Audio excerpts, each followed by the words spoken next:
नमस्कार दोस्तों, स्वागत है आपका हमारे इस चैनल धूप धुनुची आरती में। दोस्तों, जैसे कि तीसरे जो भाग था यानी कि इसके पिछले वाला जो भाग था उसमें हमने आपको शास्त्र में आरती के वर्णन के विषय में क्या कहा गया है और शास्त्रोक्त किस नियम की विधि को फॉलो करके जो है आरती करने के विषय में कहा गया है, आरती के दर्शन के जो फल होते हैं वो क्या होता है, उस विषय में हमने आपसे बात की है। आज हम आपसे बात करेंगे दोस्तों लौकिक आरती के विषय में। लौकिक आरती का मतलब होता है लोकाचार से आरती, यानी कि ये प्रदेश के हिसाब से बदल जाता है, ये जो है परिवार के हिसाब से भी बदल जाता है दोस्तों, तो इसलिए इसे लौकिक आरती कहा जाता है।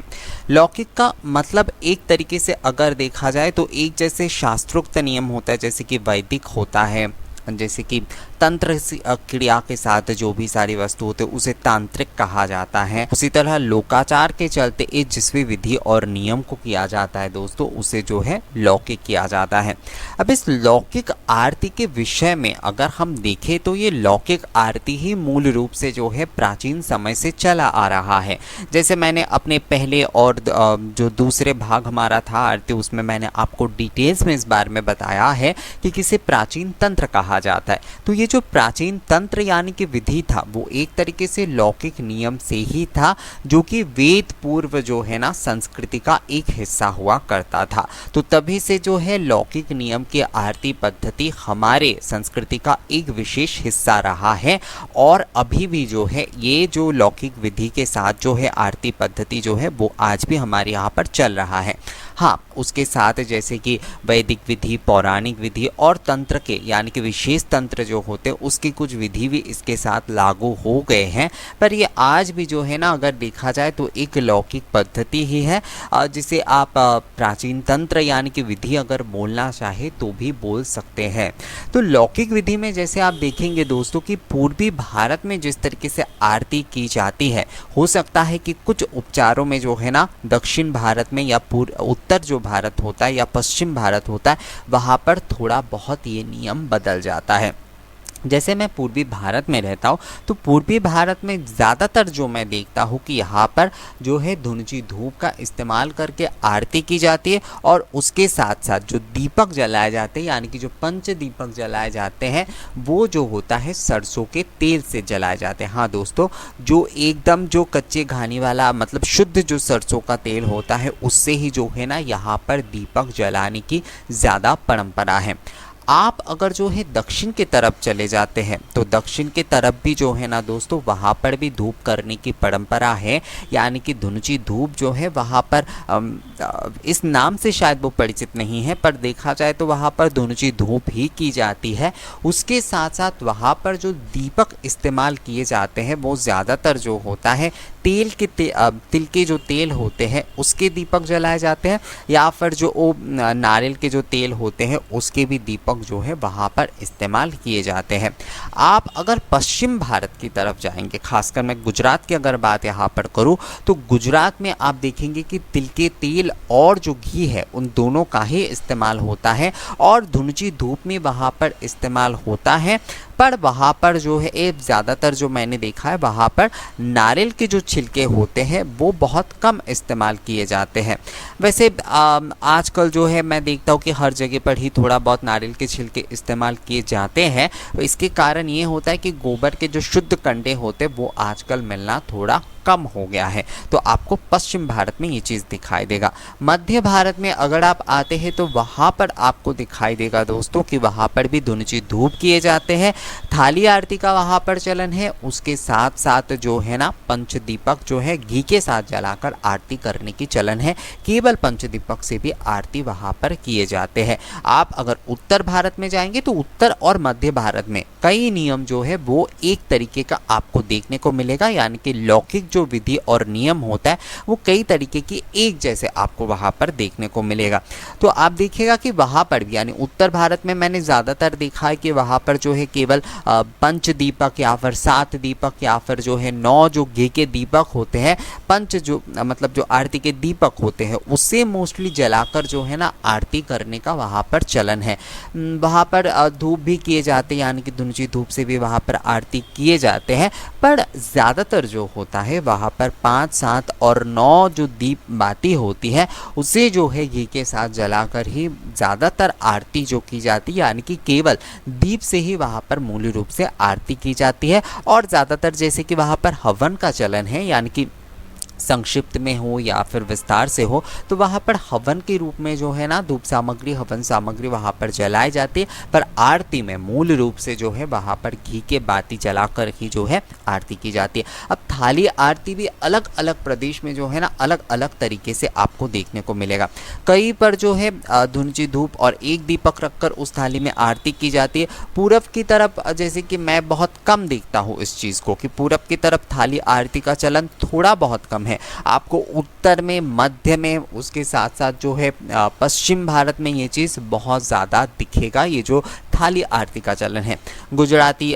समुदाय में आपको दिख जाएगा, आपको मराठी लोगों में भी ये चीज़ दिख जाएगा। जैसे कि गणपति बप्पा की जो आरती की जाती है उसमें भी आप देखिएगा कि एक जो प्रादेशिक चलन है ना वो उसमें देखने को मिलते हैं। जैसे कि कपूर की जो आरती होती है, एक थाली में कपूर जलाकर, धूप जलाकर और एक घी के दीपक जलाकर या नारियल तेल के एक दीपक जलाकर जो है ना आरती की जाती है दोस्तों। तो ये हर जगह की अपने अपने लौकिक परंपरा, अपने अपने प्रादेशिक परंपरा के नियम के अनुसार होता है। तो इस वजह से जो है दोस्तों इसे लौकिक नियम कहा जाता है, इसे लौकिक विधि या फिर लौकिक आरती कहा जाता है। तो दोस्तों देखिए, जैसे कि पूरब की तरफ आप देखेंगे कि ज़्यादातर जो धुनुची धूप जो है और उसके साथ साथ तेल के, यानी कि सरसों के तेल के जो दीपक है वही जलाकर आरती की जाती है। उसी तरीके से आपको उत्तर में जो है वहाँ पर दिखाई देगा कि केवल दीपक से या फिर थाली में जो है ना धूप दीप रखकर आरती करने की चलन जो है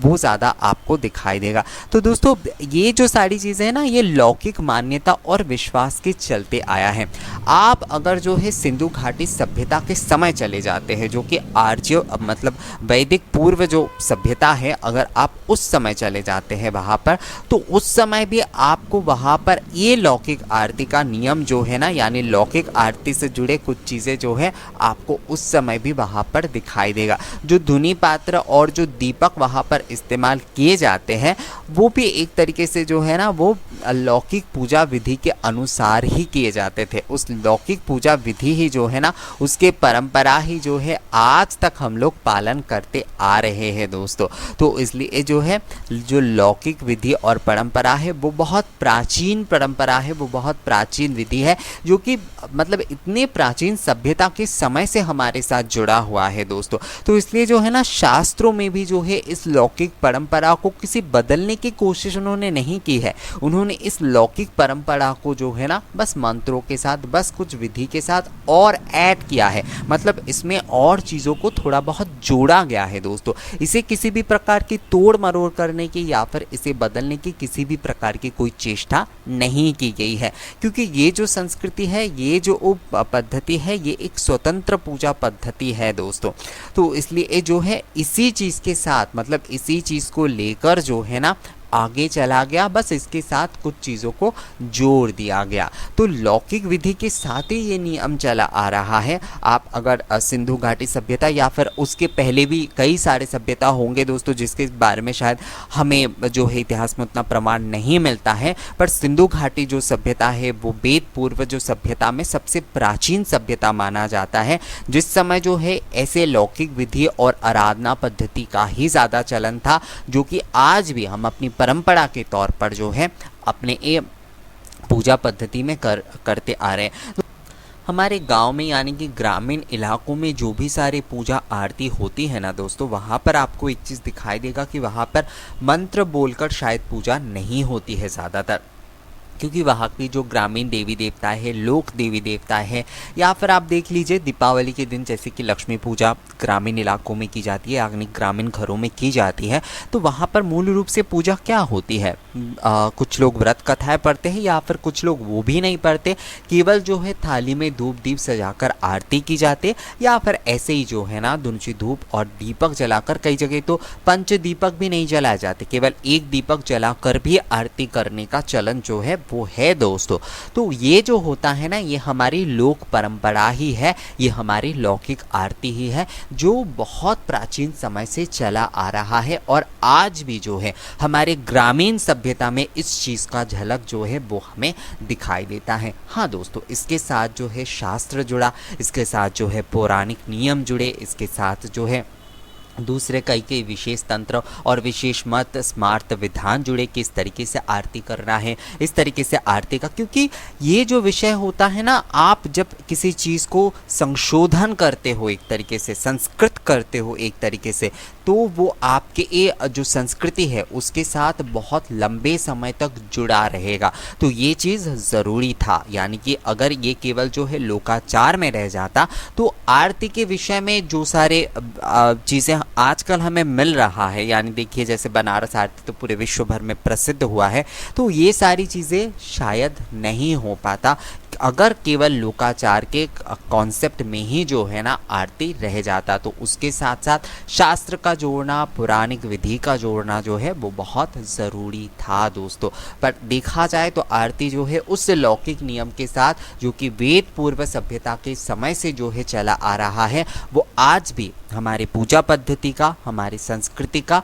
एक जो है अमूल्य जो है अंश बना हुआ है, और ये हमेशा ही इस तरीके से रहेगा। इसके लौकिक धारा भी चलता रहेगा, इसके साथ साथ शास्त्रीय जो धारा है वो भी दोनों ही चलता रहेगा, क्योंकि दोस्तों शास्त्र ने भी इस चीज़ को किसी भी प्रकार से कोई हानि बिना पहुंचाए, यानी इसे बिना तोड़े जो है उसी की तरह रखकर उसका सम्मान करते हुए जो है ना उसमें विषय को जोड़ा है बस। तो इसलिए जो है आरती की लौकिक और शास्त्रीय दोनों धारा ही जो है ना हमारे लिए समान रूप से आदरणीय होना चाहिए। तो दोस्तों मैंने यहाँ पर आरती के लौकिक नियम और लौकिक जो परंपरा है उसके बारे में मैंने आपको बताया। तो लौकिक आरती के विषय में ये जानकारी आपको कैसा लगा है मुझे कमेंट्स करके ज़रूर बताइएगा, और अगर अच्छा लगा है तो इसे लाइक और शेयर भी ज़रूर कर दीजिएगा। मिलेंगे आपसे अगले वीडियो में नए किसी जानकारी के साथ, तब तक के लिए नमस्कार।